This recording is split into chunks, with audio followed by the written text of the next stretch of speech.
Dear learners, আসসালামু আলাইকুম।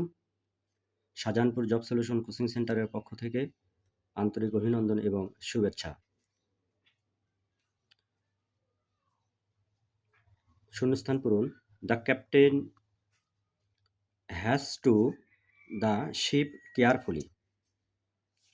The underlined word is, মানে এই দাগাঙ্কিত শব্দটি, ম্যান শব্দটি পার্টস অফ স্পিচের কোন অংশ? নাউন, অ্যাডভার্ব, অ্যাডজেক্টিভ না ভার্ব? আমরা জানি যে have to, has to, had two এই বাধ্যবাধকতা বোঝালে তারপরে সাধারণত মূল ভার্ব হয়। তার মানে বোঝা যাচ্ছে এই ম্যান শব্দটি হচ্ছে মূল ভার্ব, অর্থাৎ ভার্ব। এজন্য আমরা ডি নাম্বার অ্যান্সার দিব। কিন্তু নরমালি আমরা ম্যান শব্দটি দেখে মনে হবে এই ম্যান শব্দটি হচ্ছে নাউন। অনেকেই ভুলক্রমে প্রথমেই নাউন দেখেই অনেকেই নাউন কারেকশন করবে। কিন্তু আমাদের দেখতে হবে have to, has to, had টুর পরে মূল ভার্ব অর্থাৎ V1 বসে। আচ্ছা, V1 বলতে এখানে আমরা জানি ভার্বের ফর্ম আছে V1, V2, V3, V4 এবং V5। তাহলে এখানে এই ম্যান এখানে ভার্ব হিসেবে বসছে। ম্যান মানে হচ্ছে পরিচালনা করা। ম্যান, V2 হচ্ছে ম্যানড, V3 হচ্ছে ম্যানড। এখন আমরা দেখব এই সেন্টেন্সটির অর্থ কী।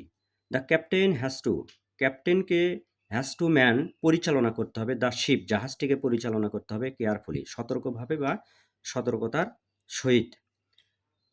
তো এছাড়াও এই have to, has to, had two ছাড়াও মডাল অক্সিলারি ভার্ব আছে যেগুলো আমরা জানি যে যেমন ক্যান, কুড, উড, তারপর হচ্ছে should, shall, will, may, might, must, need, dare.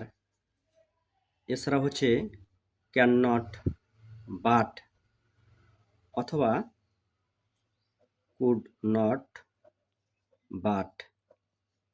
এইসবের পরে V1 হয়। এসবের পরে কি হয়? V1।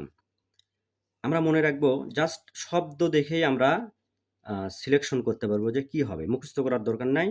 এখানে আছে যেমন have to, has to, had to, can, could, would, should, shall, will, may, might, must, need, dare, can not but, could not but.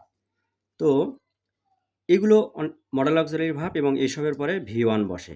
যেমন যদি হয় এইরকম গো, তারপরে হচ্ছে যে ওয়েন্ট, তারপরে গান, তারপরে হচ্ছে V4 হচ্ছে টু গো, V5 হচ্ছে টু গো, V5 হচ্ছে গোয়িং।